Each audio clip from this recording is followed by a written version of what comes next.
Hello, everyone. Welcome to another day, another episode of Paolo's podcast. Today, I have a special guest, and before I introduce him and our little bit of our long background and history together, I'm going to tell you a little bit what today's podcast is going to be about. So, obviously, if you've been following our campaign, our website, and our podcast history, is besides focusing on giving coping skills and dealing with the disease that I have post TBI slash CTE and sports concussions, we also focus on trying to help people out with different resources and tools that can help them with physical and emotional pain, and as well as the same as resources and coping skills for different mental health issues that they might be dealing with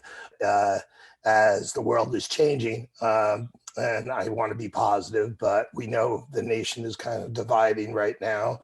And we don't really talk about politics or religion. And we make sure in our core mission statement that we're socially responsible. So again, as a disclaimer, I'm not a professional medical advisor, psychologist, neurologist, or psychiatrist. So this is our campaign is basically why I am the host of Paolo's podcast. I'm Paolo Dell'Aquila, and I basically try to share my experiences and how I cope with it. And obviously, some of the episodes, it's hopefully that you've been watching and taking from have been from my point of view, and some of our guests have different types of specialties in different industries that have also given you other ideas and coping skills that maybe you could bring on and use, or reach out to a professional to make sure it's in a safe setting and it's a good tool for yourself.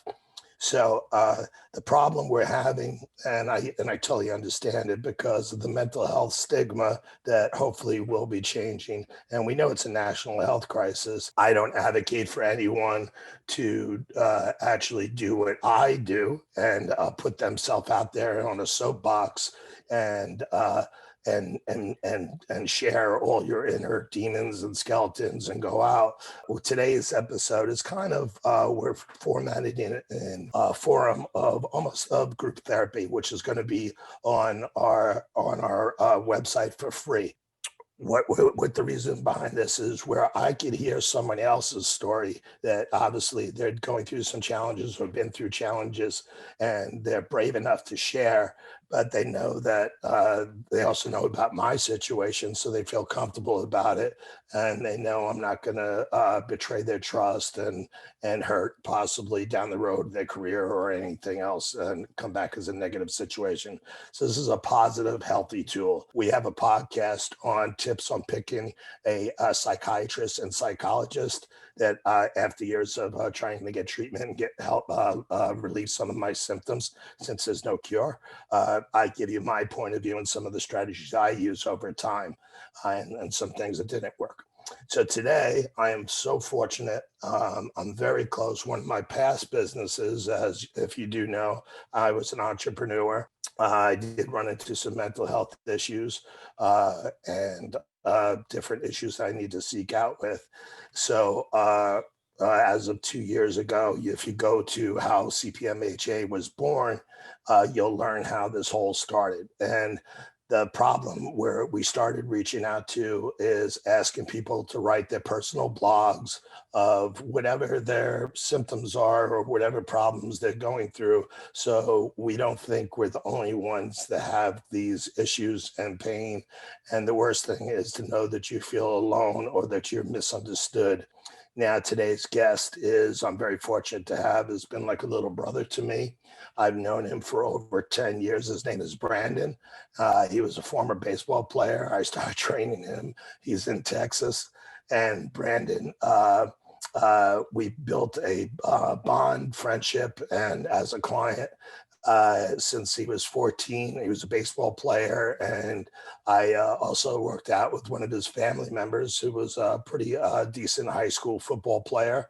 But we were a premium service. And just to get to the point is Brandon wasn't the typical athlete that would usually come into our programs. We usually hit the blue chippers, the kids who wanted to really go on and play at the next level.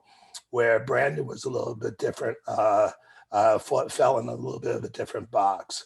He strictly wanted to be a part of a team and improve his game and knew his limitations and enjoy the sport the way it should be done and gain all the benefits of competitions of sports, work ethic, and all that stuff. But he was 14. And I even know that I set up my business model we're not drill instructors. We teach the highest level performance, but we don't babysit because of the money we charged. I wanted to make sure I give the right product back to the parents and the athlete. So I was a little bit concerned taking on such a young athlete that didn't have maybe the other goals.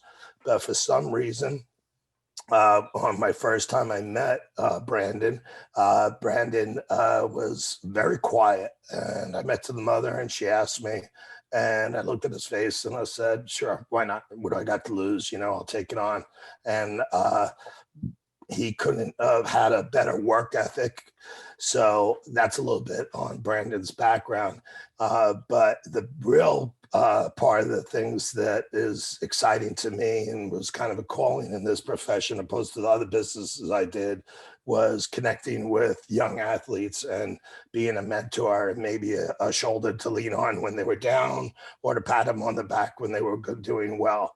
And I didn't really have that in my life growing up, and then maybe could have took my level of an athlete to the next level, or just help me out with some personal stuff because I didn't have a big brother in my life. And I went to a couple of tough schools and I exceeded on the field. But maybe my life would have been a little bit less painful if I had that situation. So that was always kind of part of our business model, is to really help the kids we go to get to the, if get off the bench and get in the game. If that was one of the goals, that was just as good as making it All-American, getting to the college ranks. So now to the story, to get to tell you what we're about. So we're talking about mental health today, and I'm trying to get people to open up, send us blogs, share their stories, and put their heart out there. And it takes a lot of courage. And Brandon, of course, he's 25 years old. He's got his bachelor's degree. He graduated with a criminal justice degree. And he found out after he graduated, he just wanted to get his degree. So about 2.5 years ago, when did I tell you, Brandon, about my disease, or give you kind of like the dark news and let you in? Because we spoke quite frequently over the years. When did you actually learn about it? I believe it was about 2.5 years ago. I think that's right. Yeah, okay. So it was almost at the same exact time I was diagnosed, and that just shows you the closeness we have with each other. And I tried to have that same rapport with a lot of my athletes, and have that with everyone. But Brandon was a special soul because his heart is so pure, and even though he's got a stone face, and you really can't really read all of his emotions, but deep down inside, he'll give you the shirt off his back, and it takes somebody like me. I notice those small little things. So I've always been independent, very proud, and when I started getting weak, a lot of those athletes that I stayed always in close with and would always want to check in and worry about them, almost like a dad or a big brother, is that Brandon actually checked in on me all the time. How you doing, coach? What can I do? Can I help you out? And all about me, and never telling me, sharing me really what's going on with him. And I was caught up in my own head, and I forgot, I think through a period of time, I forgot to ask him how he was doing. And we have to remember when we talk that, we can ask questions, but we have to remember to listen. So this is where I'm going to get into like a Q&A session to learn a little bit about Brandon's history, and we'll try to keep it interesting. And my goal with this is that you got to look deep into the question and into Brandon's answers and his stories, is that you might not identify exactly, like I said, if I say, I love my father, and you tell me you love your father, how we feel about the word love might be totally defined differently, if that makes any sense. So, is that phrased well, Brandon? Would you say? Is that a good description? Definitely. We're actually going to do a little bit of a long format because I want to, since it's hard to get people this brave with this much courage to reach out and get on a video platform and show their body and express their dark secrets. I consider that usually is only being you would only tell in front of a psychologist or a super safe setting. So this is really pushing yourself, and I really pat him on the back, and I'm so proud of him that he stepped up to the plate for this challenge to help others, and hopefully this will help him a little bit with one of his challenges too, which I'll bring up at a later point. So, Brandon, what I want to ask you too is probably. If when we're talking about mental health, and I don't want you to really use too many labels, you could use the basic things so people can understand like what the pain was. But at your first memory, like my first memory of depression, and if I use that, or a dark place, was the age of 30. And it happened due to a traumatic event. So I could tell that story, but that's my story. So give me an example of you thinking something that might have planted the seed, but wasn't a real big block that we know that we're going to transition into your college year where things got a little bit more challenging for yourself.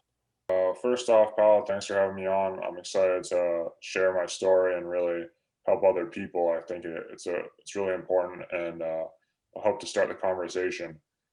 So one of the first things that I would say I have a vivid memory of is I was a little kid and I had scraped my knee or arm or something, and I was in the nurse's office and I couldn't communicate. I was a very late bloomer in talking. I couldn't communicate with her about what was wrong with me, and this sent this whole wave of uneasiness throughout my body, and it literally caused me to cry. I remember looking at her through teary eyes, and I was like, "What?" Like my internal dialogue was, I can't explain what's going on with me, what's wrong with me," and I finally choked out the words. But that definitely, as you said, was like a seed that planted into my mind that something was a little off. So it was like, if I understood that correctly, so basically it wasn't really falling, scraping your knees or you being a baby. It was you didn't, because you were so young, you didn't know how to process, but you were getting frustrated because you didn't know how to communicate those emotions and feelings in words. Is that correct? Exactly, and that's something that definitely I've always had a challenge with. Right. Is that common?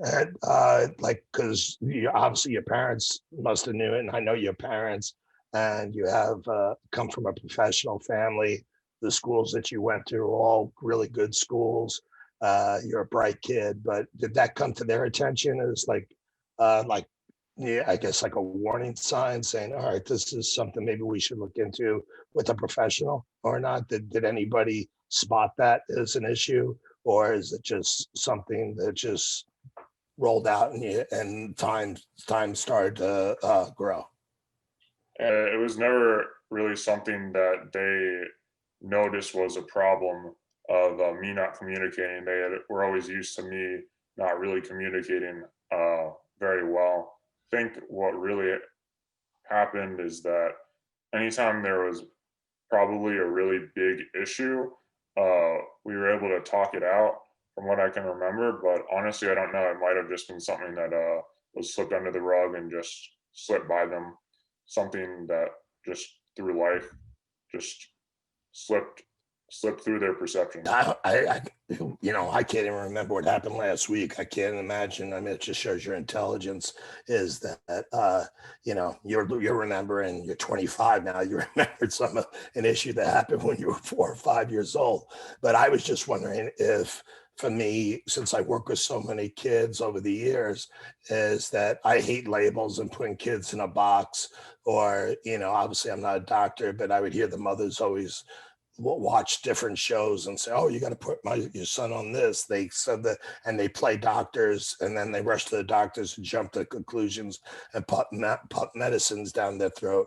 So, what you're displaying, if I understand correctly, and I know the story with you having a challenge putting your emotions in words and articulating things, and usually happens, from my understanding and my research, is almost like with me and my dyslexia happens with people that are usually quite either artist or creative and very intelligent. But it also could probably be misunderstood, since in the classroom, did they probably just say, "Oh, he's just introverted," or "He's just a very shy kid," so they didn't pick up on that as because you're kind of quiet. Yeah, it definitely was I always feel like I was labeled as a quiet introverted kid, and that was that. I was labeled that way, and then that was it.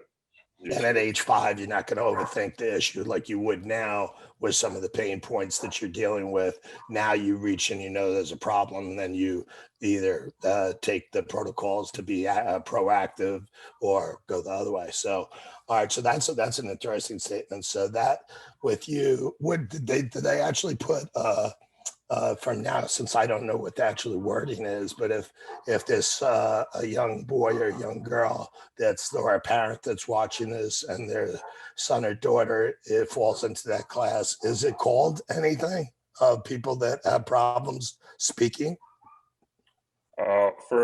for me, I had what's called an articulation problem, and I received speech therapy for that. And I believe there is another label, but I can't really remember what it is. Uh, But so, that's so that was what was really helpful, was the speech therapy, which led me to be able to connect with a speech therapist, just like a person who made me realize that what I was going through was normal, and that there was a way to solve it. now again, me not being in that situation in that time with you, did but I have worked with you at the different points, and we're both Tauruses, so we have our stubborn and we also do have our temper at times. I can imagine that beating, especially as a kid, is being quite frustrating. Did you have anger issues? So, like when you couldn't get the words out of your mouth and you couldn't get it, did you like throw like a tantrum or get really upset because it was so, it had to been like almost like like when I hear the ringing in my noise, it makes me very in my ears, it makes me very angry. Or if I get confused or distracted, did that also, was that also a symptom in there that came Yeah. across with that issue of you getting locked up in your brain? Yeah, that was a symptom. I always had anger issues from a very young age, and I think looking back on it from your question, that was the root of what caused me so much anger, especially when I couldn't get the words out, and then when someone wouldn't let me speak to finish my thought, that was very mad at me. Right. And I even learned that, and we go back at it because we're boys, back and forth with each other, is that because my brain speeds so fast, I don't let you finish some of your questions, and we bang heads all the time, over the course of the time, and we have to just learn that, hey, we're not doing it to hurt each other, but people don't understand because we don't share. Like this, like a viewer down the road might just say, "Hey, that's just a quiet guy," and you're trying to explain them how to pump gas, and but it's taking you a little bit longer than someone else, and they cut you off, and that could like trigger you a little bit, right, and get you a little bit ticked off.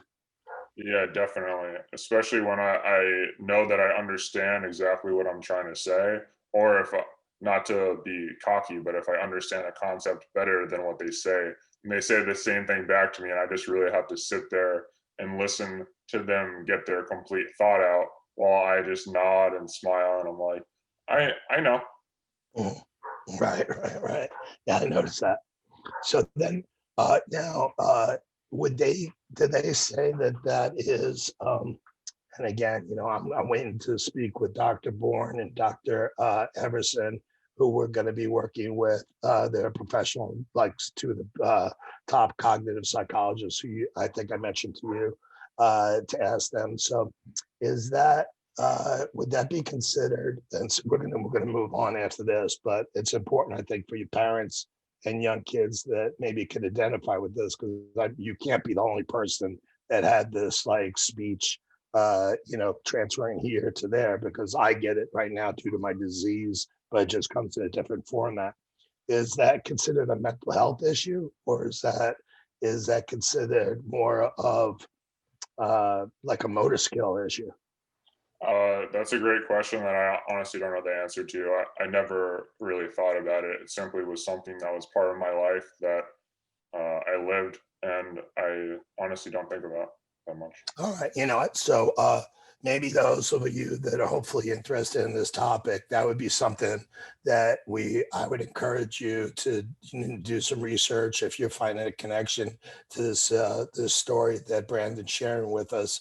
Is that we don't have the answers, and like we said, we're going to be socially responsible. Is to find out the reasoning, and like with me, my past, I was dyslexic. They didn't have the answers.